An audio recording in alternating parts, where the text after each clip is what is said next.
খবর জানবো। শাহরুর, আপনি যে এলাকায় রয়েছেন সেখানকার নির্বাচনী প্রচার প্রচারণা কেমন চলছে জানাবেন।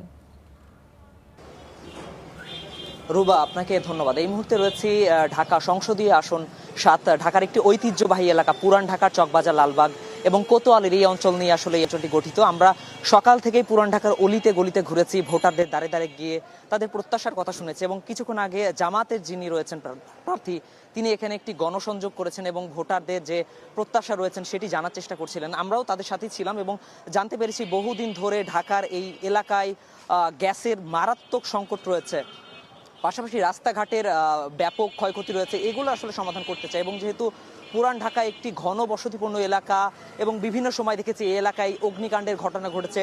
একটু যদি জানিয়ে রাখি, গত 2019 সালে চুড়িহাট্টায় মারাত্মক একটি অগ্নিকাণ্ডের ঘটনা ঘটে এবং 71 জন মানুষের প্রাণহানি হয়। এই যে প্রাণহানি এবং এই বিভিন্ন গোডাউন রয়েছে এখানে চকবাজারের অন্যান্য যে এলাকাগুলো রয়েছে, আরও বেশ কিছু সংকট রয়েছে। তার মধ্যে জানাচ্ছিলেন যে প্রধান যে সমস্যা ঘনবসতি হওয়ার কারণে গ্যাসের যে ব্যাপক সংকট, সে সংকট তৈরি হয়। রাস্তাঘাটে বৃষ্টি হলে অতিরিক্ত পানি সৃষ্টি হয়। পাশাপাশি এই এলাকাতে যেহেতু চকবাজার একটি ব্যবসায়িক এলাকা, একটি বাণিজ্যিক এলাকা, শিল্পাঞ্চলের কিছু এলাকা রয়েছে, এই অঞ্চলে আরও বেশ কিছু চাঁদাবাজের ঘটনাও নাকি মাঝে মাঝে ঘটে থাকে বলে অভিযোগ করছিলেন ভোটাররা চায় যে গত যে বছরগুলোতে তারা ভোট দিয়ে এই এলাকার সংসদ প্রার্থীকে নির্বাচন করেছিলেন, ক্ষমতা এসেছে, ক্ষমতা গিয়েছে, সরকারের পালাবদল হয়েছে, তারপরেও এই অঞ্চলের মানুষের আসলে ভাগ্য বদল হয়নি, সেটাই জানাচ্ছিলেন।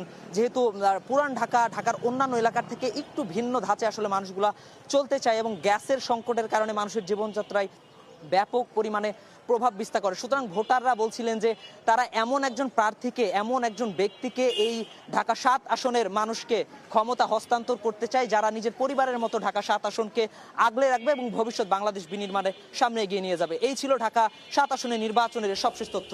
ফিরে যাচ্ছি স্টুডিও, তো সেখানে আছে রুবা। শাহরুর, আপনাকে ধন্যবাদ। নির্বাচনী প্রচার প্রচারণার খবর জানছিলাম আমাদের সহকর্মীদের কাছ থেকে।